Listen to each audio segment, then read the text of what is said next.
So thank you, gentlemen, for joining me today. I very much appreciate your time and your help. And this discussion is really important, not only for AVer, for us, but I think it's going to be really important for a lot of other schools and districts to take a look and see how you guys are dealing with this pandemic and how you guys are dealing with distance learning and remote learning and hybrid learning and all of that fun stuff that we've all had to sort of take on in this past year. And I'd like to start off by introducing myself. My name is Grant Woods. I'm in with AVer Information, and we develop a lot of classroom technologies and also some distance learning technologies. And I know that you guys have started to implement some of our solutions, and I'd like to have this as a discussion between us. So first, I'd like to go around the room and have you guys all introduce yourselves, if you could. Sure. My name is Jose Tagle. I'm the Director of Technology here at the Buckley School. My name is Ryan Bach. I teach 6th grade English and history and also middle school journalism at the Buckley School. I'm Rob Wright. I am the Director of Student Activities, and I also work in the athletic department. Great, and thank you very much for joining us. Like I said, I think there are a lot of people are out there, just looking for solutions like you guys were. And I think these kind of directions and what you guys have been doing is going to be extremely helpful for a lot. And where are you guys located? The Buckley School is located in Sherman Oaks, California. Okay, Los Angeles County. Perfect. And so you guys are now just starting to filter kids back in the classroom. Is that correct? That's correct. Great. So I guess we can start off from the beginning. And so since the pandemic started last February, say March, and when your schools, first shut down, can you take us through a transition of sort of where you started when you were first shut down? What were the plans? How did you move forward? Whether going from everybody's remote, teachers, students are remote, up until maybe more of a maybe teachers come back into the school, but take us through the transition from then until right about where we are now. Sure. It's been quite a journey, to say the least. So we'll start off with, mid-March, we shut down. And then during that time, we had about 2 training days with teachers, everyone learning a new platform. Teachers were trained using a new conferencing solution in preparation for remote teaching. And we had a professional development day post spring break. Again, right when we went into remote, spring break was around the corner, and then we took that 1 extra day to review Zoom training and then any other school logistics. We then went through, we finished the school year remote, took summer time to plan and prepare for the possibility of starting the next school year remotely. The planning phase was fast-tracked, obviously, and we began to test different cameras, microphones, and solutions, which we'll jump into in detail further down the interview. And then late August, we began our new school year remotely.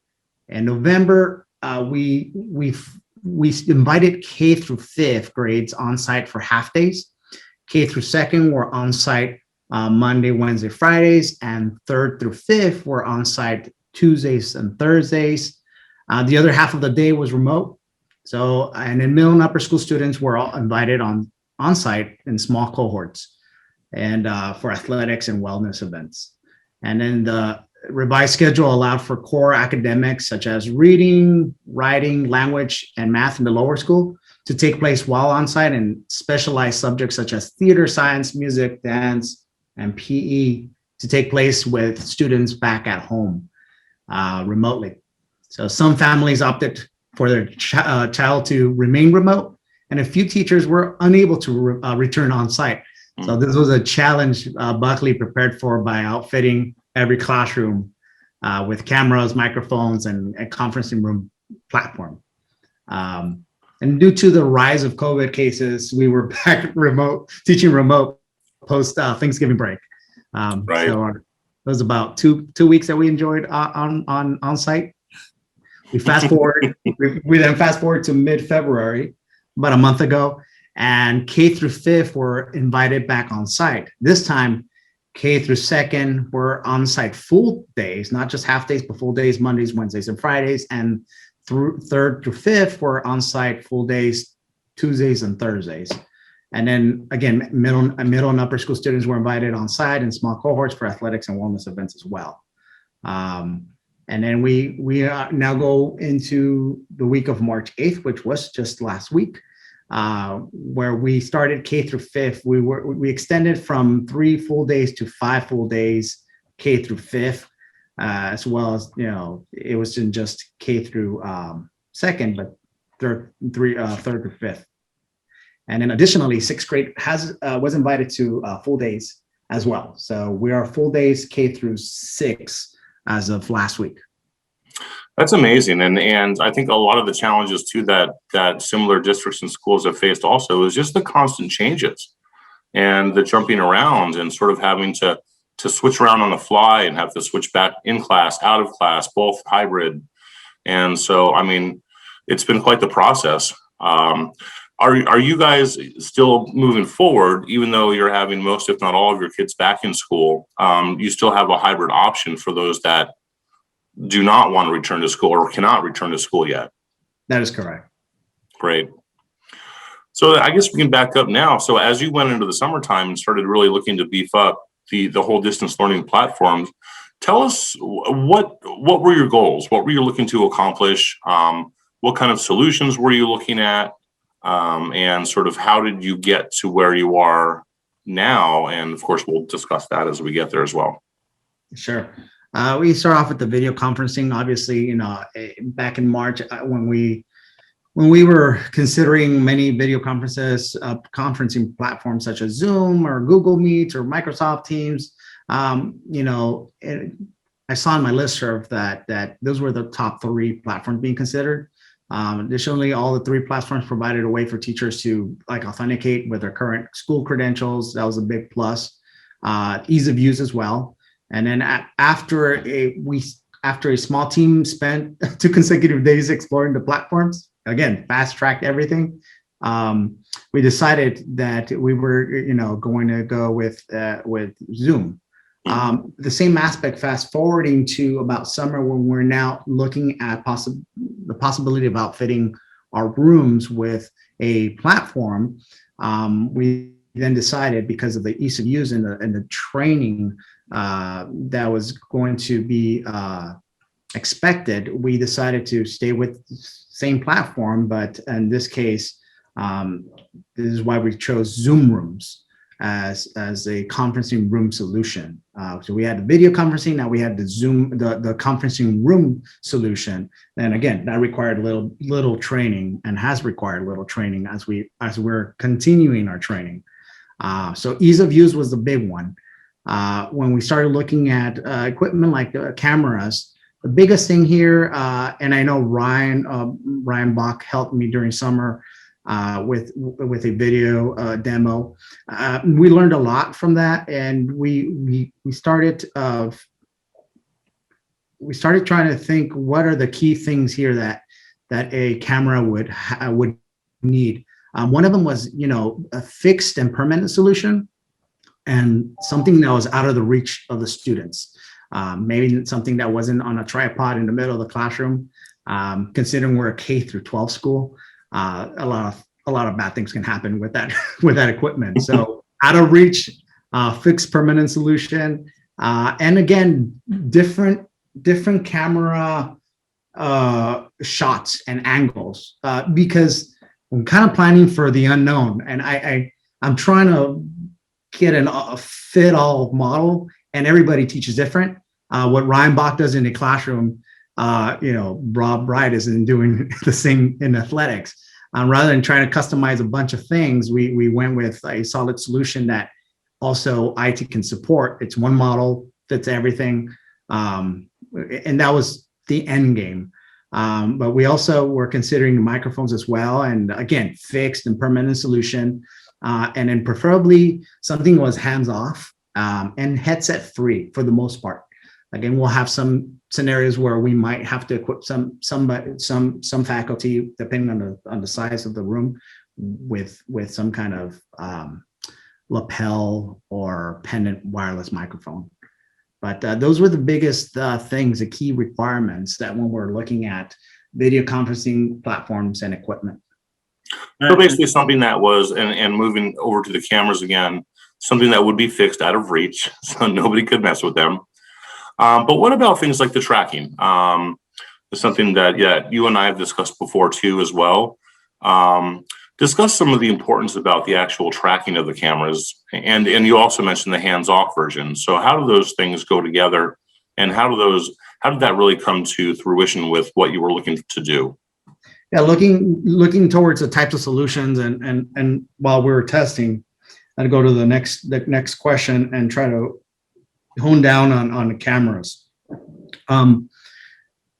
The auto tracking, I found that the AVer auto tracking, after looking at many other equipment, did not rely on audio.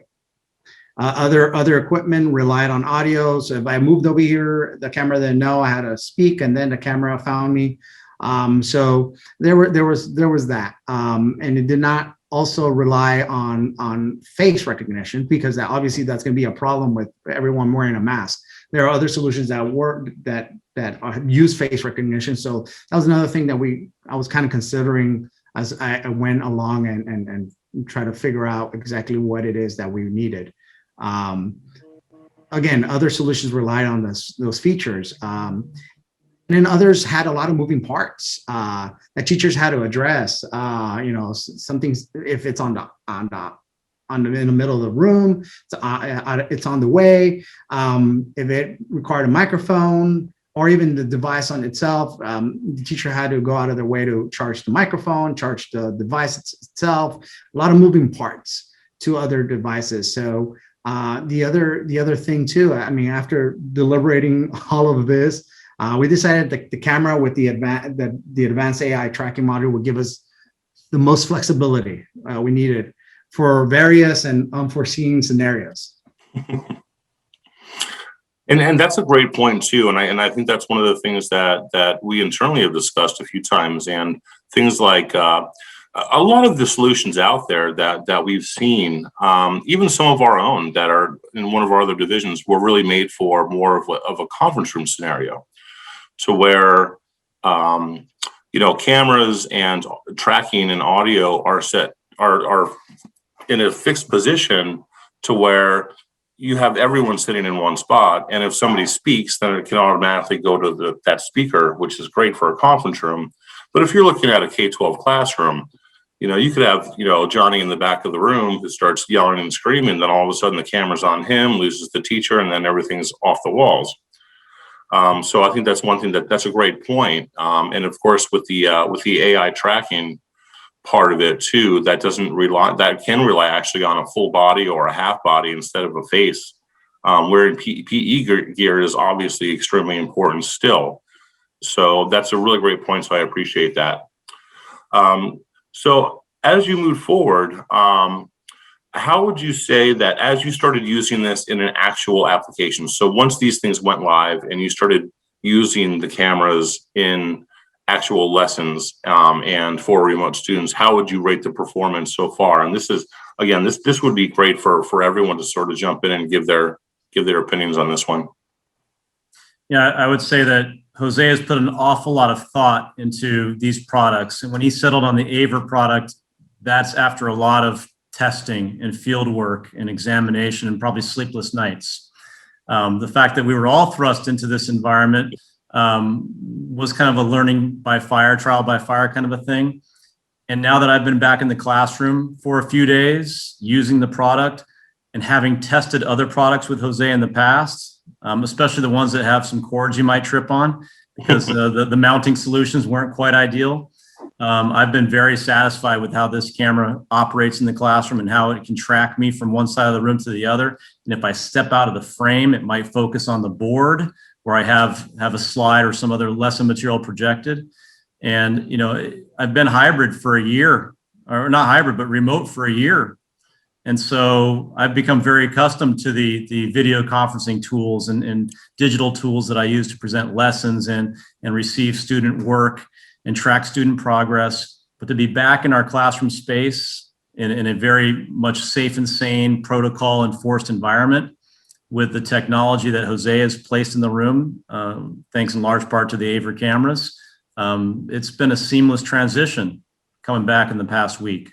And so I'm grateful for the tech investment time that his team has put in and the products that have been put in place. That's excellent. That's great to know. And Rob, especially for your applications too, and you're in a much larger space than a typical classroom typically. So how would you describe sort of how this has been running for you, just having that camera so you can still keep those remote learners engaged? Yeah, I would say the biggest part that has been, I guess maybe like the thing that it was kind of blew me away is the versatility.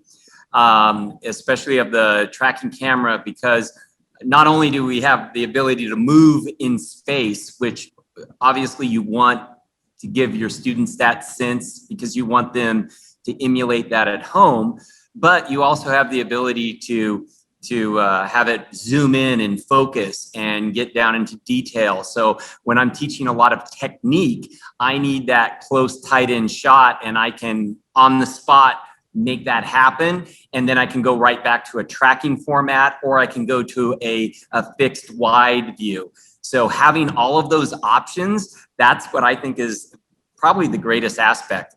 And the kids love that they can see me sweat in HD. Me too, they like to make comments about my haircut. You know, it's always something with those kids, right? Exactly. You did touch on a really good point, and especially in the space that you have, is being able to zoom in. And I know that your particular AVer cameras do have a pretty powerful optical zoom. So, and as well as the frame rate. So as you're moving, and you're really moving in this environment. So being able to utilize that optical zoom to get in on you and that to show that beautiful haircut, but also to be able to track you as you're moving. I mean, can you describe like the frame rate? How clear is it? How smooth is the video as it goes through? Sure. Yeah. I mean, in terms of picture quality and frame rate, it's really pretty solid. And, you know, I was just I'm going from a situation where I had like a laptop and I'm trying to constantly tweak the screen and move it around to this, and just the feedback that I've gotten just in the last week or so from the kids the kids are like blown away. They're like, this is so cool. And they're like, I think they're probably playing me a little bit, but they want me to move around so they can see the camera. But I think also part of it is that kids miss seeing their spaces that they're accustomed being at. So it's actually such a nice thing to be able to show the kids these spaces and get them excited about coming back or in some sort of hybrid model. So yeah, I would say the quality is fantastic, and just the reaction of the kids, that's the selling point for me. And I think that's another really good point to touch on as well.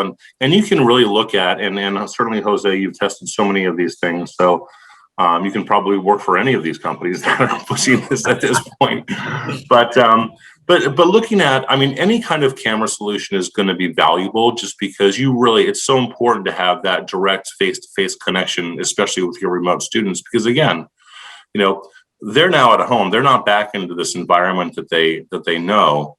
But I think that in the cases that we're looking at too is to be able to make it as real life as possible, to where they're even still in the classroom and that sort of feel, whether it's the performance of the video or closing in on, you know, getting in zoomed in on you guys as you're going through your lessons, or your whiteboard or your interactive flat panels and projector screens, to really make sure that they see that content live and in a very real life, real time format.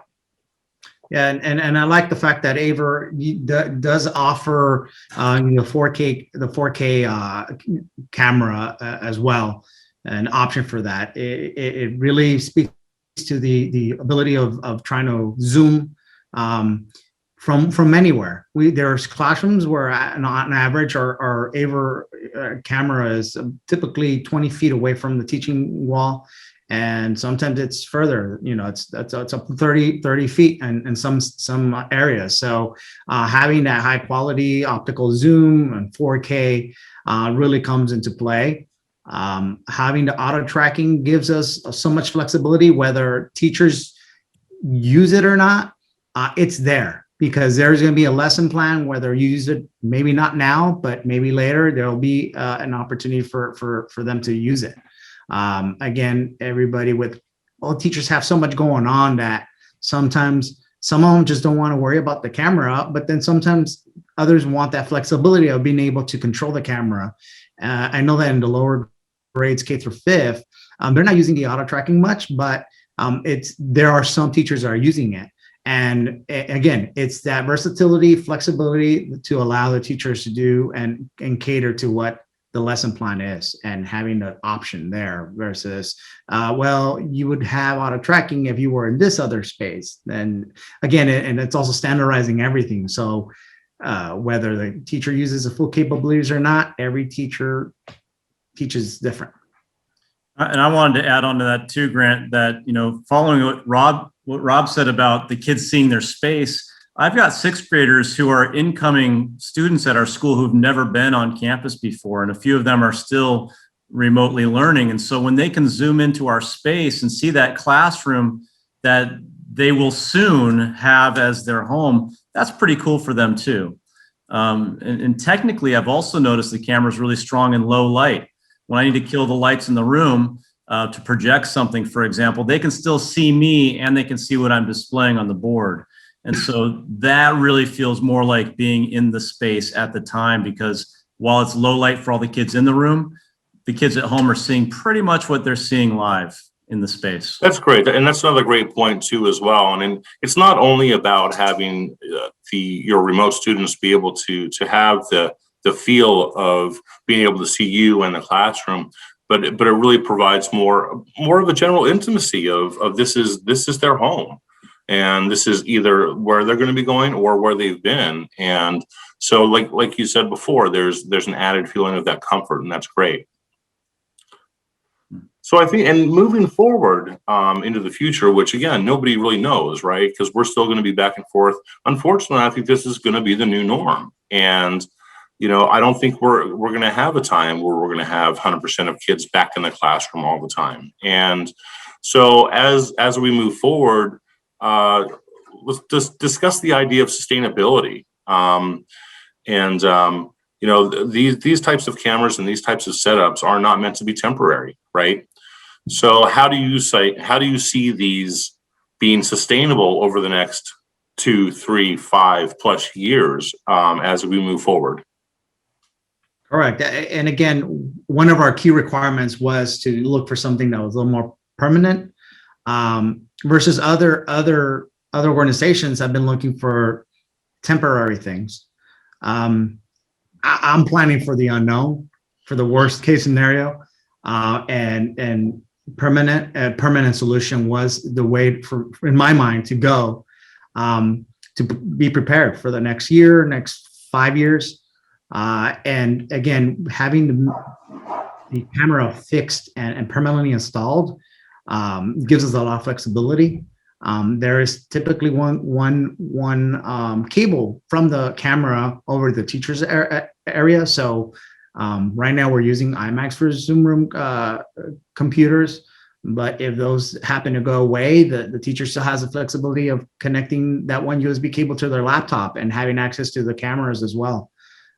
So it gives us a lot of versatility and flexibility for future. And as well as the nice thing about the AVer cameras, infrastructure wise, it didn't require much other than the USB cable and a network cable, because we're running power over Ethernet.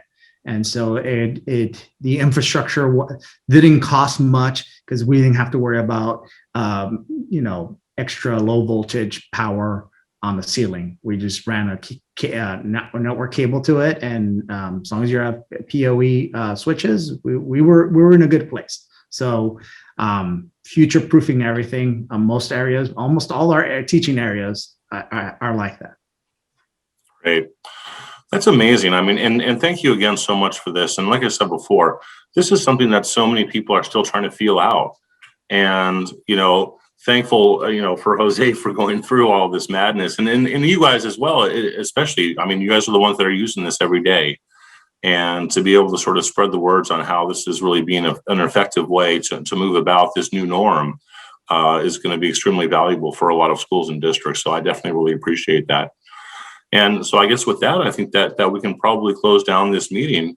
But again, thank you all so much. And we definitely look forward to continuing to work with you guys and, even, making bigger and better things. And just the whole idea is for everyone to work together to make the best solutions for your students and your teachers. And so we're all committed to doing that. And I know you guys are as well. So I definitely want to thank you for all that you've done. Thank Thanks, you. Grant. Thank you. Thank you, Ryan. Thank you, Rob.